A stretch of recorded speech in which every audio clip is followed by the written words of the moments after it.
So yesterday I watched Edge of Tomorrow and it was really good. Really solid, fun, awesome summer blockbuster movie. But as a few of you may know already, and that I knew a long time ago, this movie was actually based on a Japanese light novel. For those who don't know what a Japanese light novel is, it's these short anime and video game inspired novels that typically are then adapted into anime and video games. In fact, most of the anime that's been coming out in the last 3 or 4 years has been just light novel adaptations. Well, I guess they really took off in like 2006, but they've gotten really prominent over the last few years. The original light novel in this case is All You Need Is Kill by Hiromu Sakurazaka.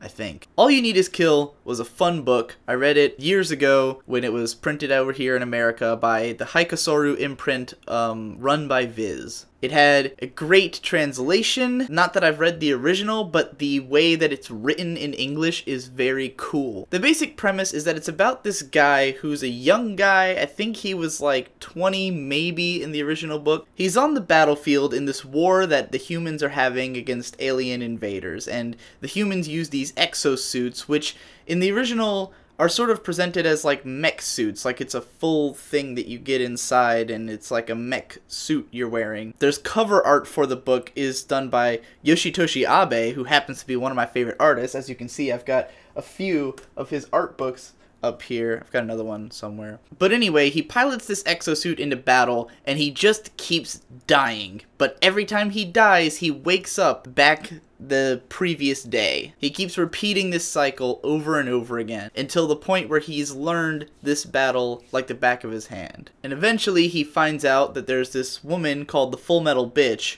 who is like the ultimate warrior on the battlefield, and it turns out that she previously had done something similar to him. She had been trapped in a time loop. And eventually they figure out how they're going to stop the war, kill all the aliens, and they have this huge final battle. I think they win. I don't remember the book that well. It's been a few years, and I would reread it, but I loaned it out to a friend somewhat recently, so I don't have it on me. But anyway, this book, what was most notable to me about it was that it did have an interesting sci-fi concept where the idea is kind of to adapt like the premise of a video game as if it were happening in a real-life war. Because the idea here is that the main character, as he dies and dies and dies, two things happen. One, he becomes increasingly more and more skilled at battle. He knows how to fight better than anyone because he's been doing it for what for him is years and years of repeating the same exact day.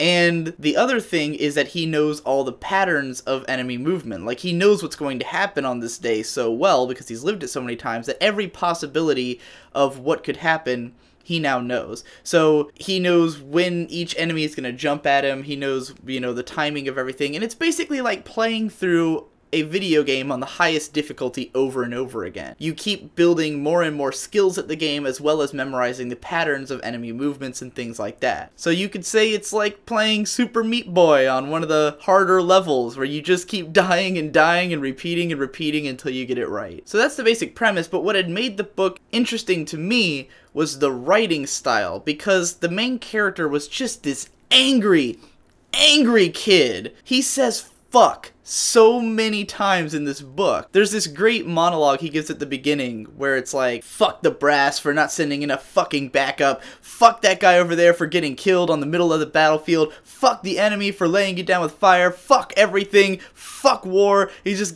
going on and on and on. The original has this adrenaline pumping writing where the whole idea is that it's just anger and rage and war and combat, and it reads really fast. This book, I think I read it in like 5 hours, and I'm a pretty slow reader, so you can really just chug through this thing. Now, the book does hit a little bit of a snag as it goes into its third chapter. It's 4 large chapters, and the third one just has this huge exposition dump that like explains everything about the aliens and how they work, which kind of disrupts the pacing a little bit, but it was all pretty interesting information, and altogether, I'd say it's a great book. It's a very popcorn entertainment book. It's not like something that you're going to remember forever. So then I found out they're making a movie version out of it, a Hollywood movie of All You Need Is Kill, and they announced this years back, and I was like, whoa, cool, but I started to get worried pretty early on, because the first thing I find out is it's gonna have Tom Cruise, and I'm like, well, Tom Cruise isn't a young dude. You can't put him as this young main character. Then as time went on, they changed the name to Edge of Tomorrow and they gave it a PG-13 rating. Now with the PG-13 rating, obviously they're not gonna say fuck constantly or have the kind of like gritty feeling that the book had, where the book was obviously meant to be sci-fi pulp and the film just looked more like a generic sort of sci-fi action movie. So my expectations were pretty low.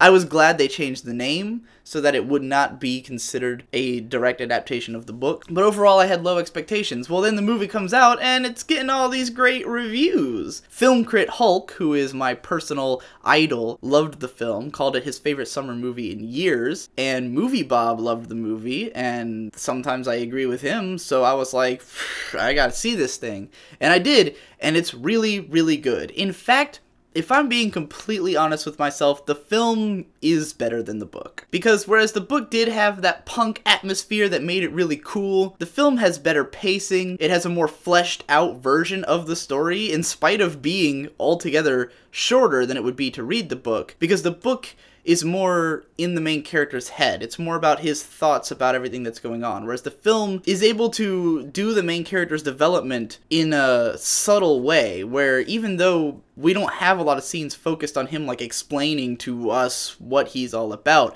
we see his development. It's a very show don't tell version of his character arc. And in the meantime, the film has a lot more characters, has a lot more interesting characters, it gets to do a lot more with the concept. Altogether, it just does a better job. The film takes more obvious influence from Groundhog's Day, where this plot obviously is the same as Groundhog's Day, where it's, you know, repeating the same day over and over again until you get it right. But in the film, it takes more of Groundhog's Day's mixture of like black comedy and drama that comes from living this day again and again. There's times where there's like a funny sequence where he keeps getting killed over and over again, but in a funny way. And then there's parts where it gets really dramatic, where, you know, he's grown so attached to the Full Metal Bitch because he's watched her die like countless times while steadily getting to know her as a person, that now he really gets emotionally fucked up when he realizes that he might not be able to save her in any timeline. The film has an amazing pace. It has this ebb and flow to it, where there's parts where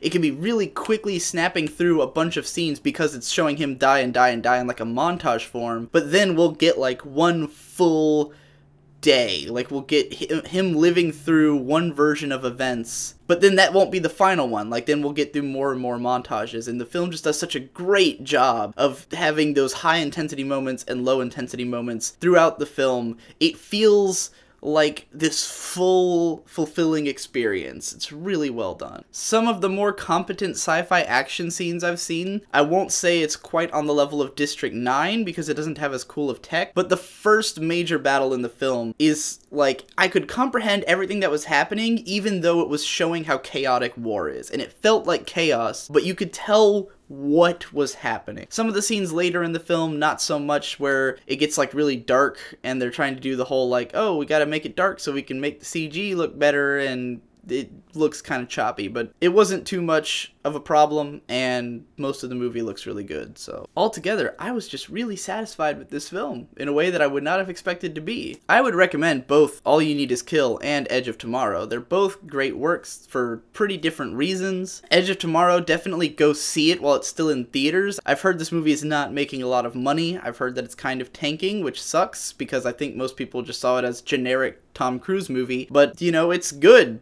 Go watch it. It's entertaining. If you like sci-fi action movies, you can't do much better than this. Now, there's more to All You Need Is Kill as well. There's also, I've seen that there is a manga adaptation and a comic book adaptation of the original novel. Like, I was in the store and there was an All You Need Is Kill book in the comic section written by American artists, and I flipped through it and it looked horrible. The artwork was just really uninspiring, so not sure I'd recommend that. I haven't really looked at the manga, but I can't imagine it's much better. So yeah, I don't know about those, but the book and movie, check them out! Endorse!